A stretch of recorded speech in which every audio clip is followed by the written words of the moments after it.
Hi everybody, hope everyone's well.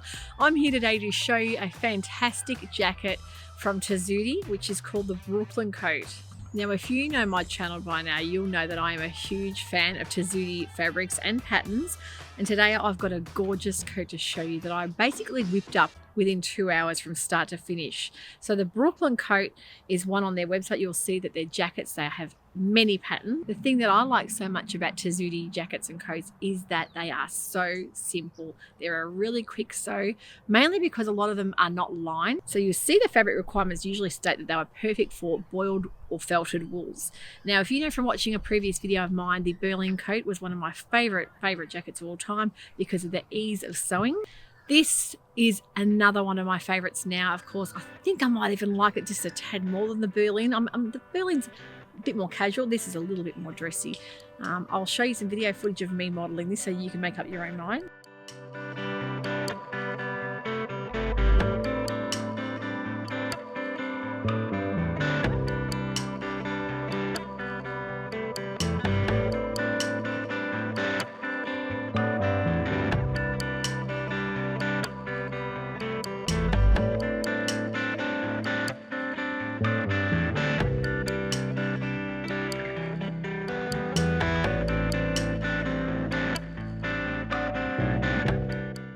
The construction of this coat is as simple as it gets. I love their instructions. This foil wool was gifted to me from Tessuti Fabrics. It is the most luscious foil wool you will ever lay your eyes on. This colour itself is the Bosco Bolito, I think, correct me if I'm wrong, but the quality is just outstanding. It's almost like cushiony, springy foil wool. You'll see the bubbly side to it is the right side, and the smooth felty side is the wrong side.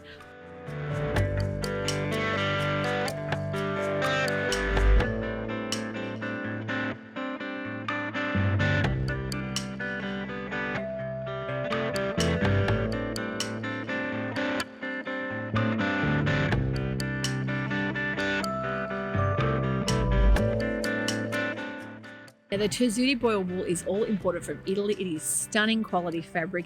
It's almost got that little bit of a knit weave to it. So with boil wool, it's not quite a stable knit, but it's almost there.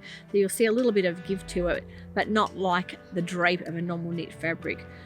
It is insulative. It gives the most beautiful warmth. It's warm, but it's light, so it's not heavy at all. And you'll know from watching my Berlin jacket episode, you'll have heard me explain about just how fantastic boil wool is.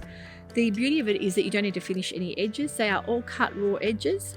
So they give fantastic descriptions in their instructions about how to overlap edges. And your seams are all done on top of each other with a 3/8 of an inch seam allowance. So you'll see, instead of putting right sides together, you're putting right side to wrong side. So you're overlapping and sewing and stitching down, and with the sleeves as well.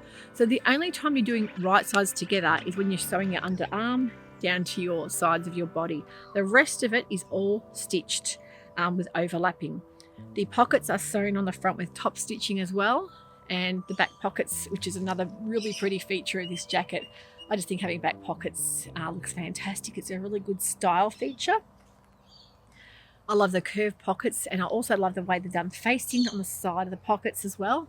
Gives a bit more structure to it. I made it exactly the length that it's stated on the pattern. I just think having a long coat for winter works wonderfully, especially when you're wearing it over dresses too, because you might need that little bit of extra length and warmth, as well as looking fantastic with a good pair of jeans.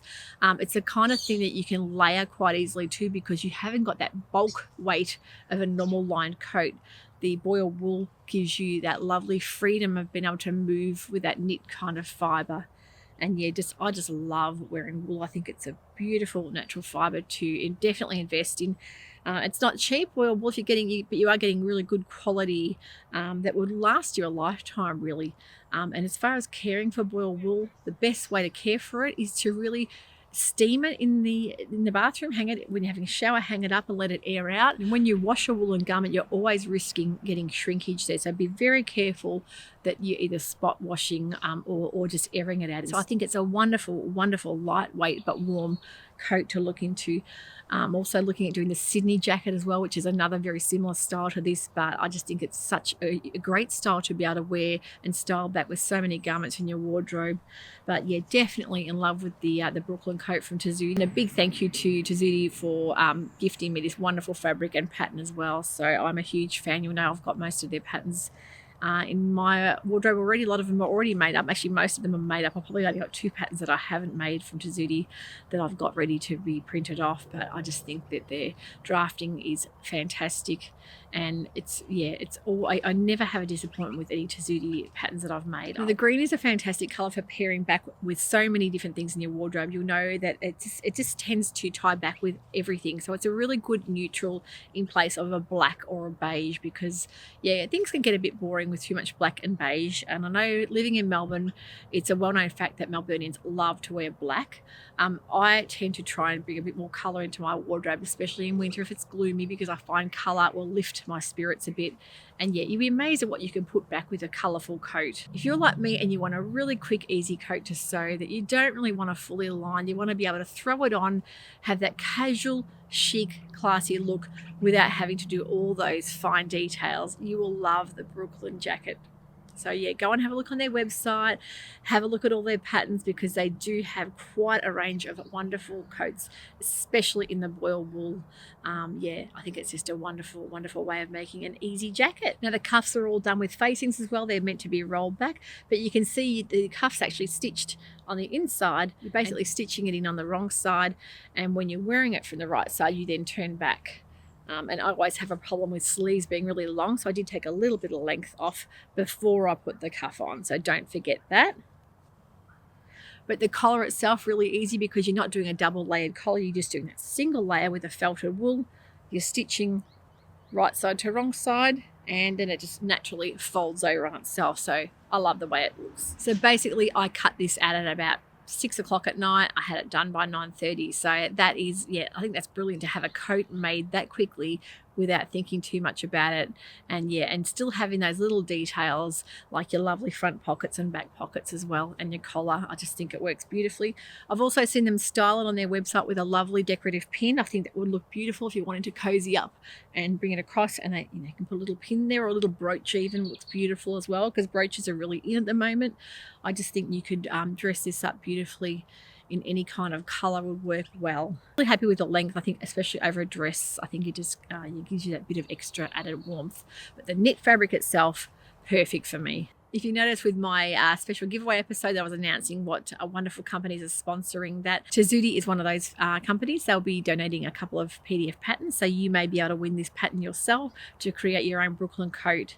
So I just want to thank them for that sponsorship as well. And I really enjoyed making it. As I say, it didn't take me too long at all, and not too much thinking to do, which is great. Just make sure when you follow the instructions, things like you don't want to be cutting notches in your edges. You want to make sure you put pins there instead, because any notches you make will be visible when you sew that up, because you're using the raw edges. You don't want to have notches visible there. So be careful, make sure you read through all your instructions first before you start cutting out. And you'll probably find, like me, you'll love making this jacket. Thank you for watching today. I will have another jacket review very soon for you. I'm trying to get through my favorite jackets, the ones that I know I wear a lot, that I know you guys are going to really enjoy making. Don't forget, if you haven't subscribed, it's a great time to do so. That way you're going to be in the running to win a free pattern from my mega giveaway for my 5K subscriber giveaway. That's the only way you'll get into the draw, is by being a subscriber. So don't miss out on that. I'm going to go inside and get in out of this freezing cold weather. It's heading towards 5 o'clock at night now, so you'll see the sun's going down. It's getting that gloom. The air's chilly and frosty. I've got the open fire going inside. I'm going to go inside and get cozy. Thanks for watching. Take care. We'll see you next time. Bye for now. Thank you so much for watching. I'm going to go in.